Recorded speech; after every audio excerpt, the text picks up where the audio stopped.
Committee Hebrew Ethics Marfado Hem. Do you pray regularly? Why should you pray if God knows all things and is all powerful?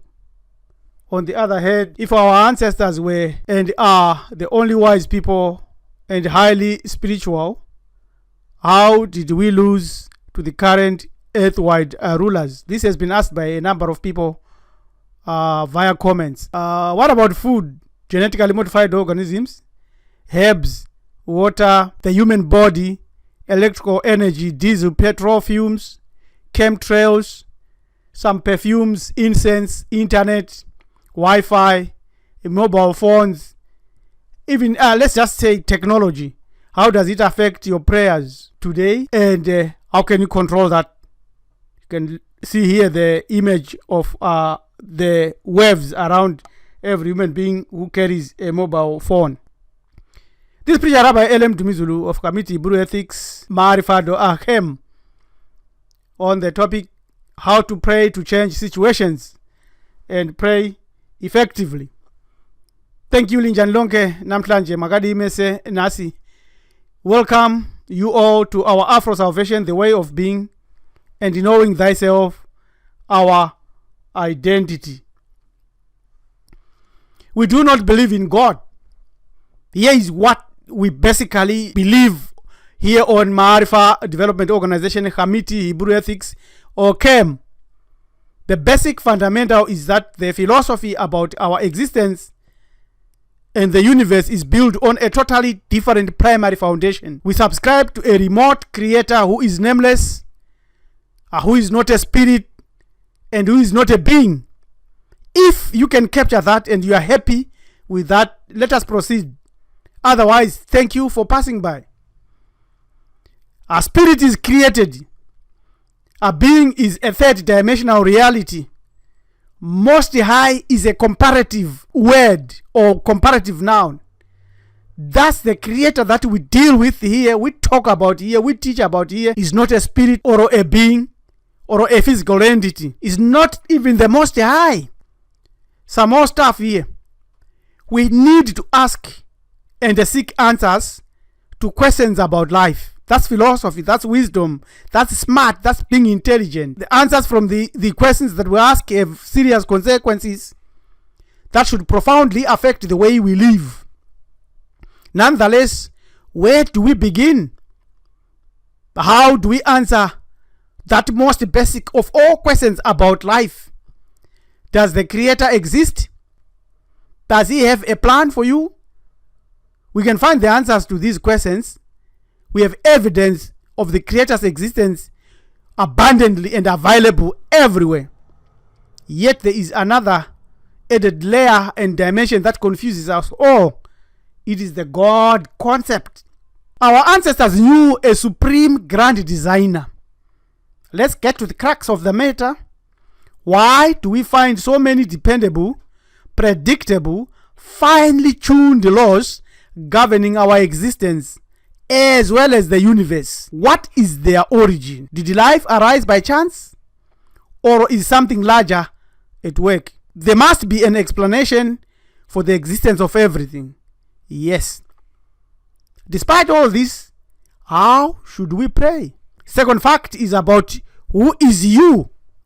Before we answer this and many other associated questions, let us narrate a powerful historical occasion which validates how to pray, why we should pray, and how to pray to move mountains. The Creator is not a spirit or a being. There is a chasm between the created entities, the living dead, the spirits, the netters and created spirits and intermediaries, as well as humanity with the Creator. There is a chasm here which you cannot cross, and you will never be able to cross it as long as you are a physical entity or a spirit. You cannot cross that. Anyone who tells you otherwise has not studied this beyond mere levels. You cannot either sin against the Creator, but you can sin against God, you can sin against Allah, you can sin against Jesus, ancestors, nature, parents, the Torah, Ma'ati, almost anything that you know, you can sin against that, but you can never sin against the Creator. It's impossible. It can never be done. It will never be. Neither can you sing praises and praise the Creator. You can't. It's impossible, because praise is a human activity. Again, you can read our book, which clarifies those factors. So, having done such housekeeping, let us go back to our question. Let's define what is prayer. This is critical. In Bantu, indigenous life and philosophy, prayer is one of the commonest forms of divine service, worship, a ritual, and force-filled creation. It's a medium that switches on the connection to the inner reservoir of energy, or to a known or unknown deity, evocation, on a daily or annual or weekly basis. Prayers are usually short, concise, and on many occasions they are supplementary to other ritualistic activities like libations, sacrifices, funeral rites, and offerings. Mostly, they are requests to satisfy a particular and specific need, or to give thanks before or after an activity. However, our ancestors knew that prayer was not a substitute for thinking, for hard and smart work. Otherwise, they would not have created awesome civilizations, as well as invented everything that buttresses and is the foundation of the current civilization. Now, back to our narrative. The Battle of Kadesh. Kadesh was a huge fort in Syria that stood between the ancient empire headquarters of Kamit and Hittite empires. Ishe Ramasase Wepiri set out with 4 army divisions to take it. Along the way, he met 2 Bedouins who told him that the Hittite army was at Alope, 220 kilometers north of Kadesh.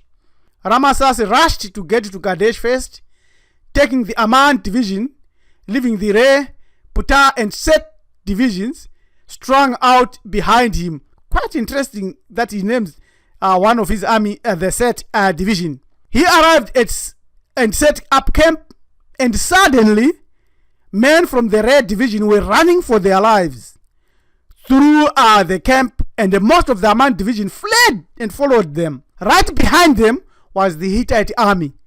The Bedouins had lied. They were Hittite spies. Ramasase, with a fourth of his army wiped out, half of it hours away, and much of the rest in flight, faced the Hittite army almost alone.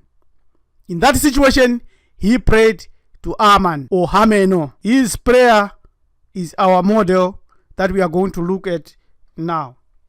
I'm calling you, O our father Amen-Ra. We are amongst numerous people that we do not know and whose intentions are hostile towards us. The other nations have once again allied themselves against us in order to harm Hamites or melanin dominant humans and steal their wealth. We are alone. There is nobody by our side. Here I am raising my prayer from the ends of the barbarian lands. My call reaches Wazet, and I can hear from the distance your steps towards us. Glory to you, O Amen-Ra, the master of the universe. I find that Aman's grace is better far to me than 1,000,000 fighting men and 10,000 chariots be. This is the situation that he faced, and this is the situation that we may face. This is the situation that we face today as a people. That's why we insist that you must pray.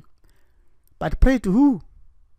Now, if a great human and warrior like great Ramasase Wepiri prayed, why should you not pray? You have achieved almost nothing. Our race is in demise.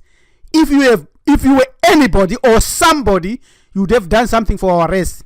So any Muntu, any melanin dominant person, any Negro, any black person who laughs at prayer, who thinks that praying is useless, that person is useless themselves.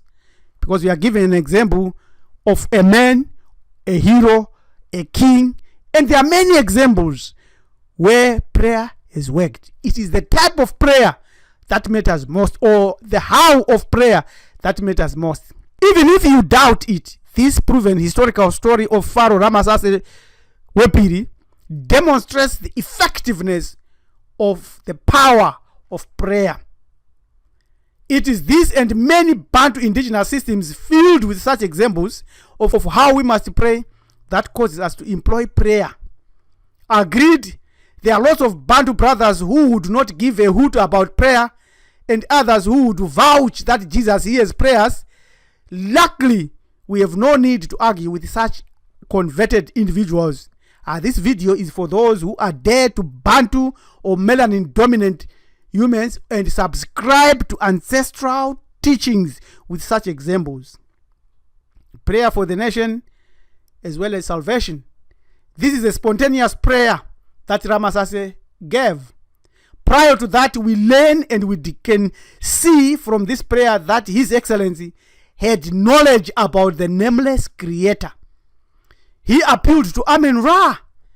So that's where you send your prayers today.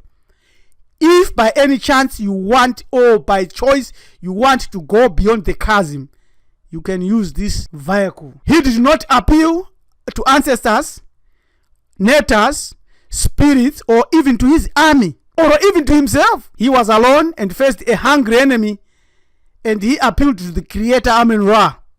Hameno means the hidden, the unknown, the nameless Creator, and Ra is the monotheistic sphere of the sun disk. How was he praying? How was he saying his intonation? He was whispering. He was focused. He had expectations. He had belief. He had zero doubt. This type of prayer is the ultimate, the highest, and the final one, done in the face of death. After it, you either win or lose, die or live. So you can really pray like this daily. Master this and use it in exactly the same scenario or finality. Who do you pray to? You pray to yourself, your ancestors, to spirits, natures, so-called gods or goddesses, and to the nameless Creator, which we've just explained. How do you pray to yourself? By affirmations or auto-suggestions, which goes like this. I, LMD, knows that I can achieve any goal, so I will henceforth execute my steps to achieve this goal. This is just a sample. Mental imaging. We have many videos that show that. And running a mental film or mental observation in your head. Some call it daydreaming, but you can do that regularly. You set your goals. You set what you want.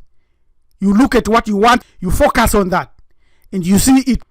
You have to avoid negative self-casing and self-talk or ill-naming. Giving yourself bastardized names, bastardized titles. You must avoid that. Invocations, evocations, trance, thinking deeply, intuition, mental focus, setting goals, intense research, belief, and planning. These are the ways to pray to yourselves. You can also boost how to pray to yourself by having tools or weapons like charms, amulets, talismans, libation, belief gestures. Christianity and Islamic teachings will shout out that this is all paganism and heathenism, but they too have their own crosses, rosaries, idols, camps, and they make the Hajj. That's all praying to thyself. One of the greatest examples of the tools that you can have is the Ankh, which is also known to be the key of life, which represents a concept of eternal life and the breath of life. The Ankh can be used as a pot or mirror to the other side and can serve as a channel of communication to the divine. It is an amulet of spiritual healing. The Ankh is worn for good luck and fortune and to protect against bad energies. So there it is. That's how you can also pray. Applied wisdom, may you rise to the stars in this life. Committee Bureau Ethics welcomes you all and all your contributions to this matter and many other issues. If you are interested in this topic and many other topics that we deal with or discuss, do not hesitate to shoot us an email on join@marifado.com. Till we meet again, Tatenta Siyabonga.